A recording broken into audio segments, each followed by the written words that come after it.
नीम करोली बाबा जिन्हें हनुमान जी का अवतार माना जाता है। नीम करोली बाबा का आश्रम नैनीताल अल्मोड़ा के मार्ग में स्थित एक विचित्र आश्रम और एक हनुमान मंदिर है जो कैची धाम के नाम से प्रसिद्ध है। यह आधुनिक तीर्थ स्थल श्री नीम करोली बाबा महाराज जी के समर्पण में बनाया गया है जो एक हिंदू गुरु के रूप में पूजे जाते हैं। यदि आप जानना चाहते हैं कि वह लक्ष्मी नारायण शर्मा से नीम करोली बाबा कैसे बने, वह वीडियो देखने के लिए आप नीचे डिस्क्रिप्शन में दिए गए लिंक पर जाकर देख सकते हैं। नीम करोली बाबा या नीम करोली बाबा की गणना 20वीं शताब्दी के सबसे महान संतों में की जाती है। नीम करोली बाबा को भारत ही नहीं देश विदेश में भी चमत्कारी बाबा के रूप में माना जाता है।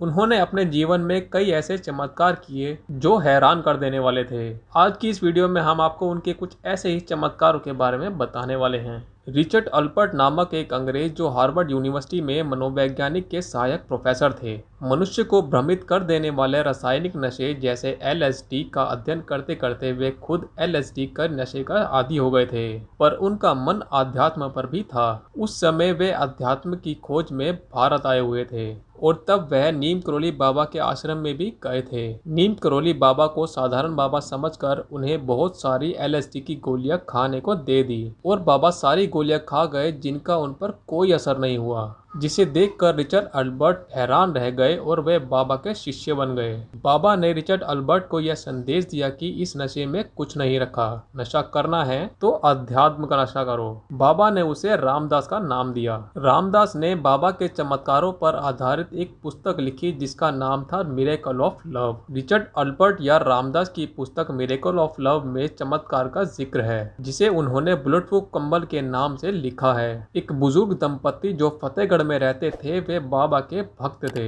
यह घटना 1943 की है जब दूसरा विश्व युद्ध चल रहा था। एक दिन बाबा अचानक उन बुजुर्ग दंपति के घर पर पहुंच गए और उन्होंने कहा कि वे रात वहीं रुकेंगे।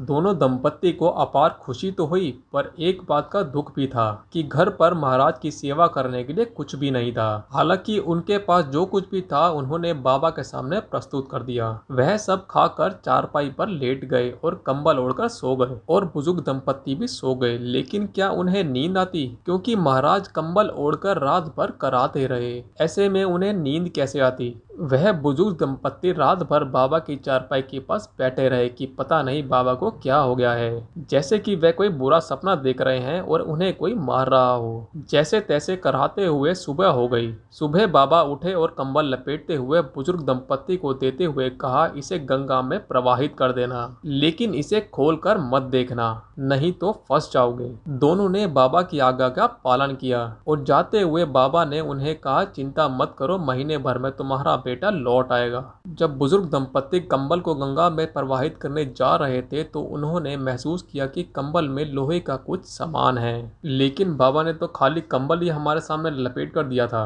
उन्होंने सोचा चलो हमें क्या, हमें तो बाबा की आज्ञा का पालन करना है। तो उन्होंने कंबल को ऐसे ही नदी में प्रवाहित कर दिया। लगभग एक महीने बाद उनका इकलौता बेटा बर्मा फ्रंट से लौट आया। वह ब्रिटिश फौज में सैनिक था और दूसरे विश्व युद्ध में बर्मा फ्रंट पर तैनात था। उसे देखकर बुजुर्ग दंपति खुश हो गए। उनके बेटे ने उन्हें एक ऐसी कहानी बताई कि उन्हें वह सुनकर समझ ही नहीं आया। उसने बताया कि करीब महीने भर पहले वह एक दिन दुश्मनों की फौज से गिर गया था। रात भर गोलीबारी हुई जिसमें उसके सारे साथी मारे गए, लेकिन वह अकेला ही बच गया। मैं कैसे बच गया यह मुझे पता ही नहीं। उस गोलीबारी में मुझे एक भी गोली नहीं लगी। रात भर वह जापानी दुश्मनों के बीच जिंदा बचा रहा जिसमें उसके सारे साथी मारे गए थे। सुबह तक वहां ब्रिटिश टुकड़ी पहुंच गई थी और यह वही रात थी जिस रात नीम करोली बाबा जी उस बुजुर्ग दंपति के घर पर रुके थे। तब उस बुजुर्ग दंपति को समझ आया कि उस रात बाबा कराते क्यों रहे थे। अगला चमत्कार कुछ इस प्रकार है। कुमाऊं रेजिमेंट के मेजर सुनंदा और उनके परिवार पर महाराज जी की विशेष कृपा थी।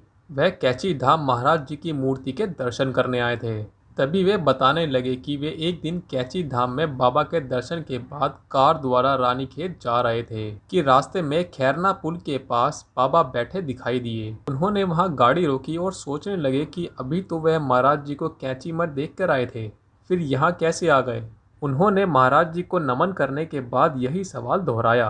बाबा जी ने उत्तर दिया कि तू कैंची से बिना प्रसाद लिए चला आया, इसलिए हमें यहाँ आना पड़ा। बाबा जी ने अपने कंबल से आम निकालकर उनको प्रसाद के रूप में दिया।